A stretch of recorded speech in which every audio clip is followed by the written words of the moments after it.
So I just finished watching the Netflix series called Adolescence. And if for those of you who don't know what that is about, it's about a young 13-year-old boy who gets arrested for murdering another female student in his class. And it follows a story of his parents and him kind of just getting bombarded in the first thing in the morning by police and getting taken away, and his parents just in utter disbelief that it must be some mistake, my boy would never do anything like that, and just being in total shock that that would actually happen to their child. And then as the series unfolds, and the great thing is this is only like 4 episodes, I think, or 5 episodes, so you can't get addicted to it. And it's a limited series, so once you've done the 5, you're done.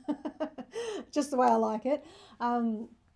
And so as the series unfolds, the dad is and the mum is finding out details about their son, his mental health and his anger management issues, and and that he was being bullied, and things that they had absolutely no idea was going on for their child. And so this, why I wanted to do this video is that it kind of highlights 2 aspects that we really need to look at. And the first one is the obvious, which is what social media is doing to our kids. We have to be super vigilant. We have to be aware of what are they watching, what are they exposed to, what are they feeling about what they've exposed to. Because anything you do with repetition and consistency is going to create a habit. It's going to literally create neural pathways in your brain. So if your child is repetitively thinking the same, feeling the same, and behaving the same, it's just going to start to create memorized patterns in the mind and in the body, which becomes their practiced and memorized state of being. And so we have to be aware of, what's going on for our child and how they're experiencing their life, regardless of whether it's on social media or not, and just how often they're being exposed to situations that trigger those same thoughts, feelings, and behaviors. So that's kind of the first thing that I wanted to be aware of, is that shows like this can kind of highlight, that we need to stay engaged, particularly with our teenagers. We need to, spend more time getting to know them, getting to know their highs, their lows, all of those sorts of things, even when they're not sharing with us, making sure that you are having them engaged in things that are fun, lighthearted, where they're around people who they feel confident with, who they feel loved, who they feel appreciated and valued, and you're bringing that into your family culture. So even if they are experiencing something challenging in their social life, they've got this other buffer outside of that tells them, I'm okay, I'm good enough, I'm doing okay, and they have people that they can talk to about these types of things, particularly in those teenage years. So I feel like the show probably could have elaborated on the impacts of social media a little bit more.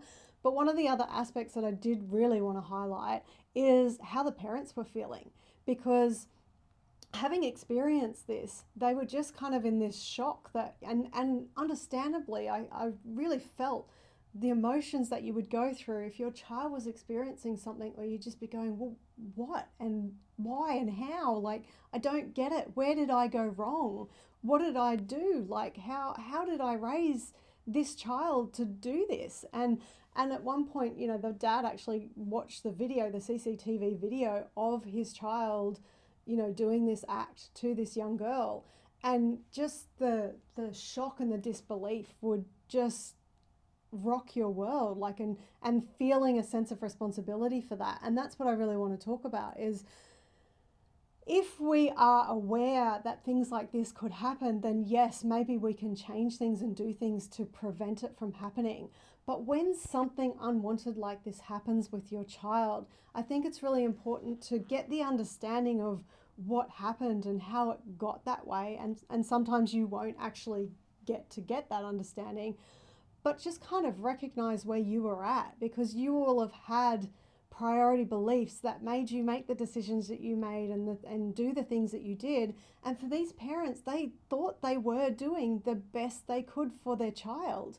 They thought that they were, he wasn't very good at sports, and, they tried different things to get him kind of out there and get him, a bit more oriented to the world. And, he just wasn't interested, or he wasn't very good at those kinds of things. So they got him a computer, and they thought that he was in his room and he was safe, and that they were doing a great job. They were providing for him, and dad was going to work, business was taking off, the hours were spent, from 6 a.m. to 8 p.m. at night. And he just kind of, right at the end of the series, he's just kind of reflecting on what happened.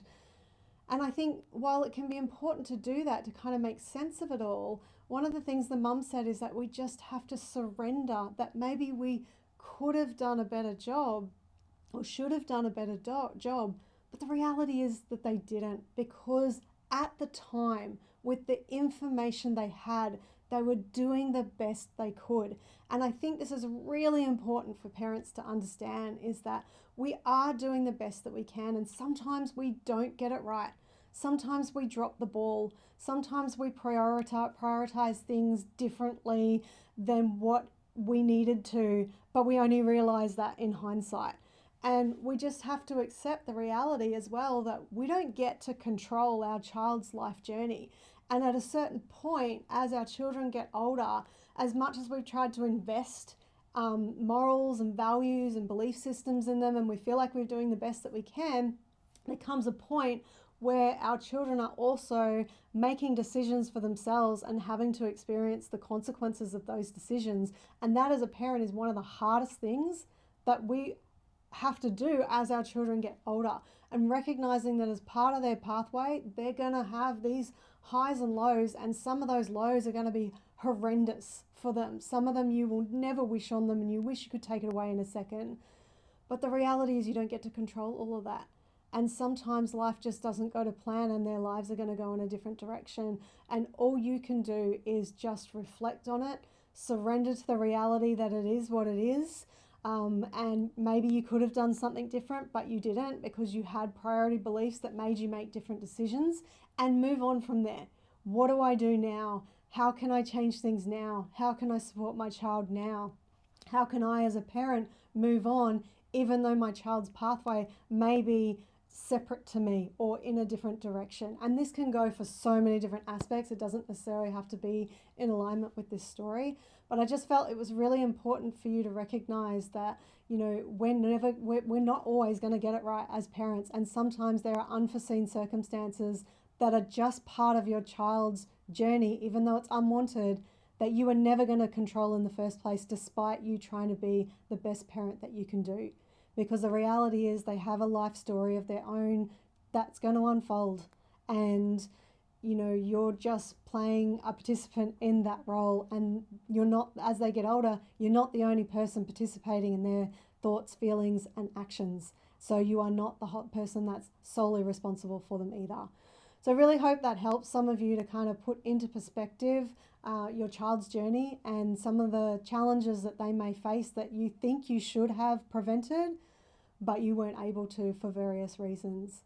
Let me know in the comments if you found this helpful for you, and take care of yourselves, take care of your kids.